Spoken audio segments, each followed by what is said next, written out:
For those of you who haven't seen me on screen before, I'm David Phelps, co-chair of the conference. And thank you. That was a terrific presentation. And I've had Seleena sitting here next to me the whole time, nodding her head and saying how fabulous your practical application of a theoretical framework really is. And Tim's too. I was going to get on the people, yes. Tim, definitely do not want to forget you. Yeah, Tim, how incredibly important, not just for individuals, but for communities and industries to be mentally fit and mentally well as physically fit and physically healthy. That's just absolutely crucial. And Tim, I might actually go to you first because you have done I'll embarrass you. You've done a fantastic job, mate, in the northwest of Queensland, where there'd been severe hardships faced from the 2019 monsoon flooding trough, for instance. In that situation, nearly 500,000 head of cattle perished in those severe climatic conditions, and the impact on individual landholders, on businesses and everyone across the region was quite dramatic. And then further afield in Queensland, the drought situation, and yourself and RFDS have been in there pitching in with some very practical on-ground measures to help lift people, to help those discussions get going. And it's been particularly beneficial. I might just ask you, please, how do you get people talking? You said, that's what's really needed, get people talking, but how do you do it when it's really, really tough conditions? Well, I guess a lot of it's actually making sure that people make time to have the opportunity to do it. In terms of, when things get hard, often we simple that. But making sure that we go and catch up for a barbecue, we go and see our neighbours, we go and do those really basic things, but they're things that go downhill when you're in a situation where you need it the most. The temptation is to step away. People that really push themselves to keep up those social get-togethers and those communities that we do put those things on. It makes a big difference. It's about basically having the opportunity to do it. That's the key thing. And people will do that naturally, but it's something that people have time aside for, which is hard, but it's definitely worth doing. Tim, thank you. One of the other hats that I wear is a member of the Longreach Rotary Club. Tim, you and I have worked together, running barbecues and movies under the stars with a big inflatable movie screen, etc. on properties. How important is it to really just pull people together to, for RFDS, for instance, to partner with community groups or other groups to give people the time and the permission, if you like, to actually come together and talk? It's essential, really. I mean, when you think about, official sort of mental health services actually provide a very emotional support. Most of it comes from the community around them. So those sort of events are just essential to keep up those ties. I'd probably go as far as to say it's more important. Thanks, Tim. You just cut out a little bit there. Hopefully that's just us here at Longreach, though. There's a couple of questions coming through, but before I actually go to the audience questions, I just want to pull up the polling that Seleena had, because I thought there was a great question in there and an even more revealing answer, I thought. You'd asked, is it the newcomer's responsibility to fit into a new place or social scene? And the majority of delegates answered no, it's not the newcomer's responsibility. So how do communities or industries or even just individuals really welcome newcomers and invite them to fit in? Well, you'll know from your own experience that when you're a newcomer, you feel a bit socially vulnerable because you don't know the local codes and social norms about how things are done around here. So you're extremely reliant on learning those codes, and they're not explicit, they're often implicit in the stories that are told around the community and observing the way things are done. So those bridging people who are able to integrate people and welcome them actively into the community, not just with the friendly, hi, how you going? Lots of people really appreciate that when they first come to a rural community. They love being recognised in the street, but it isn't too long before they're looking for more meaningful connection. And people who can help them to find the group by saying, oh, what are you interested in? Oh, you play golf. And they know that the golf club might be a bit cliquey, but they know there's another mob that does a casual social golf. So they'll send them to the group that will integrate them and welcome them. Those little strategies make a big difference. And you'll know from your own experience, once you're a newcomer and you're welcomed in, you become loyal fast, you adopt and adapt to the local community, and you feel very committed to it much faster than if you are in a place where you retain that uncertainty and it feels a bit unfriendly. Seleena, thank you. Anna, I'll pass to you because from what Seleena has answered, it seems to me that that's what you have also tried to do in your strategy there at ISIS. But also you made the point that sometimes it can be challenging and the temptation's really there to sort of fall back or retreat to the old paradigm. Have you got any insights as to how we can, I guess, keep nudging ourselves along so we don't fall back into those old paradigms, so that we can keep moving forward and be as welcoming as possible? Yeah, David, I think I was having a bit of a laugh with Seleena's response there, because in 2017, my husband and I were new to ISIS, but we moved up to Victoria, and you know, I think very much it's a meeting of two. You know, I think the community has to welcome us, but then we also have to be prepared to, you know, integrate into the community to an extent as well. And we find that very much on ISIS Downs, and you know, in the research jargon, we call it social identity theory, where we become very attached to Consolidated Pastoral Company and the brand and what we stand for. But every time we bring someone new into our team, our dynamic changes. And what that is essentially that culture changing and that identity changing a little bit. So I think as employers, that's a really important thing for everyone to be really aware of, even family businesses. You have a culture, you know, you get out of bed every morning for a reason, and you have values, and you can say, well, this is what I stand for. When you bring someone new into that mix, those values are going to change a little bit, just as the new employee will change a little bit. And what happens is that team culture, that team dynamic, it's a living thing. It changes because the new people bring skills and attitudes and strengths to that team, but they also take on the culture that we've created. And so it's this very dynamic process. We don't always get it right. You know, we employ people and they take away from our culture, and then that presents its own challenges where we need to manage them out of the business or really examine what our values are.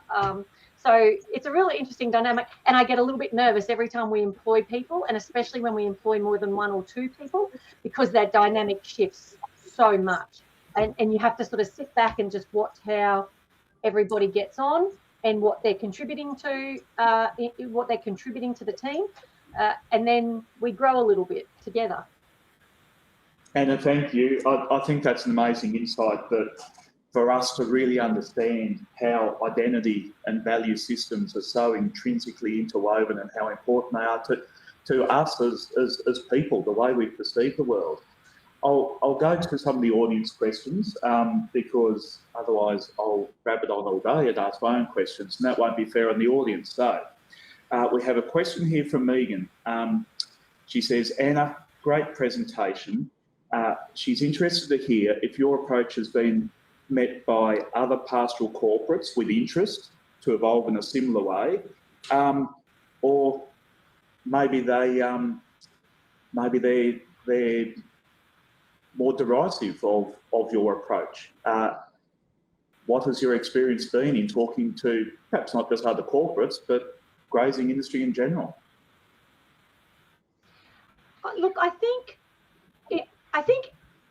my observation would be that everybody's doing a version of what I talked about. Obviously, I'm coming at it from a very theoretical learning position, but that's simply because that's where my journey has taken me.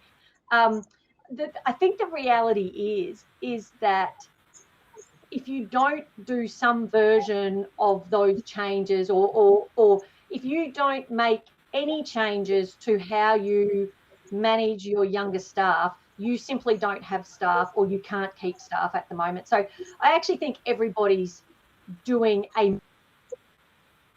some of the things that we're doing on ISIS Downs. For those of you who know me, I'm very much a driver in that personality testing before. So I'm like, come on, we've got to do this harder and we've got to do this faster. And I think there's great opportunities here. And so I've probably pushed it a bit harder, and I've taken some of the things that we do to some extremes. You know, one of the other things we do on ISIS is run a health and wellbeing program. Tim's come out and talked to our staff a couple of years ago. But, you know, I've put them through a fashion styling workshop. So I've got all the ringers in from the paddock, and we've sat around a table and we've looked at what colours suit them. The blokes as well, Anna. Sorry? The blokes as well. The blokes as well. Everybody. Absolutely. Oh, and it was fabulous. It was fabulous because, you know, we got people walking around the table saying, "Oh, Joe, that colour you know," and it was a great experience.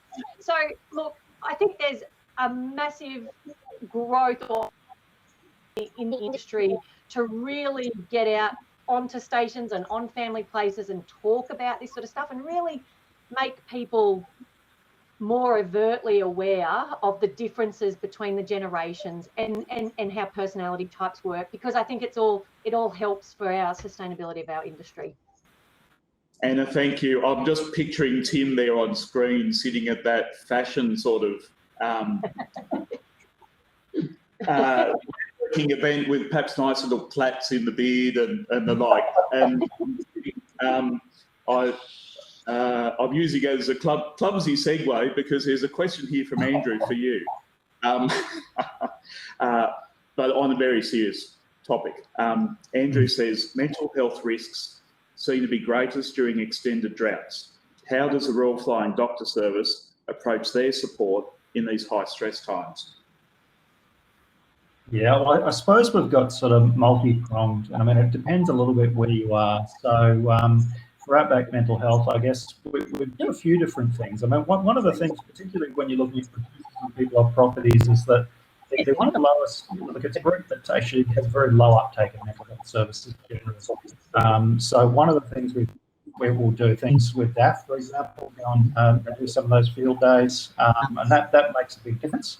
But often what we'd find if we didn't do that was that we'd see some people in the clinic, some people would come in to do that, even to our flying clinics. We're actually getting good numbers to those. I've actually never seen uptake of a service as fast as I've seen the flying clinics. I guess it's sort of been built up by a medical team for 30 years. So we did see that very quickly, which was really fantastic. So I guess it is that traditional one in terms of service in clinic, but then also doing that sort of outreach where you're going out to events and people are sort of talking casually and work out whether you're worth talking to, really. And that's pretty important for people to know. That's what they want to do. They want to see if you are someone they can confide in. It might take a couple might do that or more than that. But essentially, I think people need that opportunity to get to know the person a little bit and see whether that's someone they can trust to confide in. So that's, getting engagement, going out to properties and also having that clinical service as well. Yes, Tim, thank you. You use the word trust there. I guess personally, my experience has mostly been right across, within the rangelands, not so much within urban environments, but I know just how important trust is to country people, to people who live in the rangelands, to people who live in the outback. Seleena, I might just actually pose that question to you. What does the theory, I guess, tell us about building trust and really cementing those relationships? Well, I don't know if I can answer that question directly, but I can say that when newcomers are a disruption, and it does take time for people to feel comfortable. This is the newcomers into the new group and also the existing members of that social group. One of the ways that Tim talked about is building social connections. That is an extremely important way, and it takes time because people have to share conversation. And in those conversations, they're assessing, are our values the same? Are there things here that I have in common with this person? Because we feel most comfortable with people who are like us. And therefore, when people come from a different social set or a different social group, you're trying to find what it is we have in common that we can use as a platform to build that social connection. And I think that's true whether you're an employer, whether you're offering mental health support, whether you're an extension officer, or whether you're a community member, or whether you're a newcomer trying to join a community. Yes, yep. And Seleena, you... Friendships, the thing we're looking for. Yes. And I think just here on screen we're forming new friendships already. It's terrific. You used a term a little while ago. You said bridging people. What did you mean by that? What does the term bridging mean in this context? In the research in those two communities, the people who took on a bridging role were extremely important because they built social capital in those communities. And bridging people are those who have social connections already in the community, and they know the social landscape. They know who's who. They know the power hierarchies. They know the unspoken stuff, that goes on in the community. And they're in a very good place to help newcomers navigate some of that landscape, because if newcomers get something wrong socially in the first little while, they get labelled or they risk being labelled, and it can be very difficult for them to overcome that label and fit in. Once you've boxed, it becomes more difficult. So people who are bridgers are those who can facilitate introductions. And it's hard to turn up cold to a group if you've got no one you know there.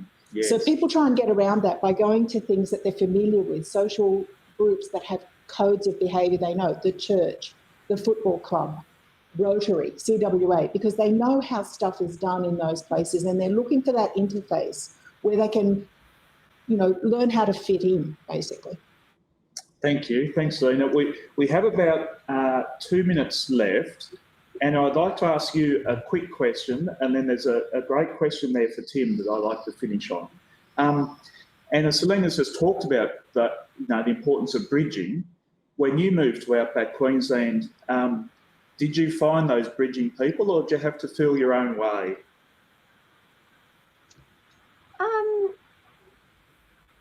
I think there were bridging people there. I don't know, David, if I could really identify them. They were probably more in organisational positions. So, they might have worked for the local council and had a leadership role in the community.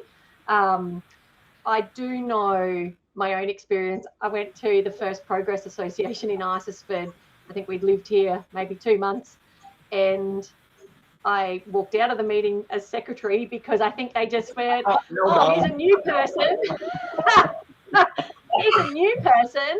And you're a little bit proactive yourself, Heather, from what we can see. So it was because I was the only person there that knew what a SWOT analysis was. But yeah, look, I think Seleena and I have talked about this previously as well. I think you then run the risk of, as a new person, because the same people in the communities do a lot of the jobs. And as a new person comes in, like I'd do it. If someone new came to town, I'd be like, here, this is a great opportunity. You should be secretary of this group, But maybe that's part of the journey in some of the really small communities where you then, as a new person, have a position of influence, or you feel like you're more important, and that helps you establish yourself. It's a hard one. yes, thanks, Anna. We've only got 30 seconds, but maybe the team in the background can extend that just a little bit. We'll see if we get cut off or not, because Tim, it's a great question for you. It's a great question for you from Linda. She says that she's reflecting on how tough it is to make those hard decisions in the face of ongoing droughts. People get worn down. and business decisions maybe aren't as good as they could be. Does better connectedness really contribute to making those better decisions? And I guess, how do you ensure that you have? Yes. Yeah.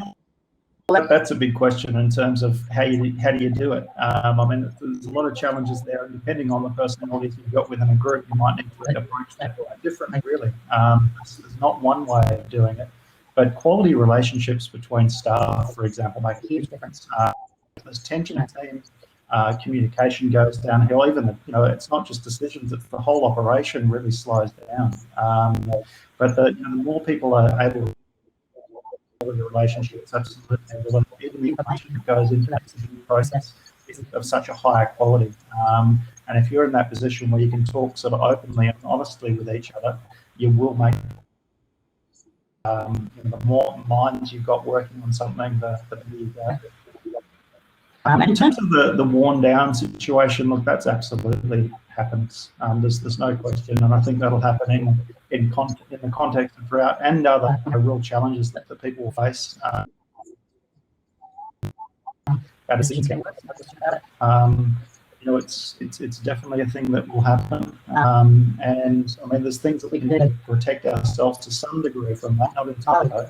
But in terms of making sure that we do look after those basic things that do support our well-being.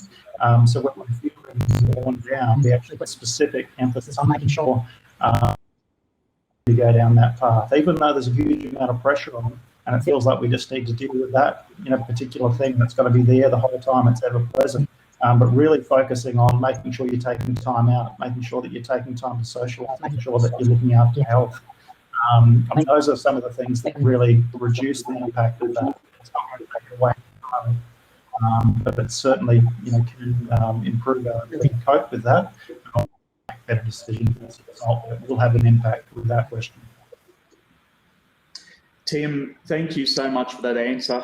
And I think it's important for us to all remember that there are those support services out there, RFDS, Black Dog, Are You Bob Mate, a whole range of mental health support services, and your mates, your neighbour next door, etc. So thank you, Anna. Thank you, Tim. Thank you, Seleena. I've enjoyed this session. I think it's been absolutely fabulous, and I hope everyone watching has enjoyed it as much as I have.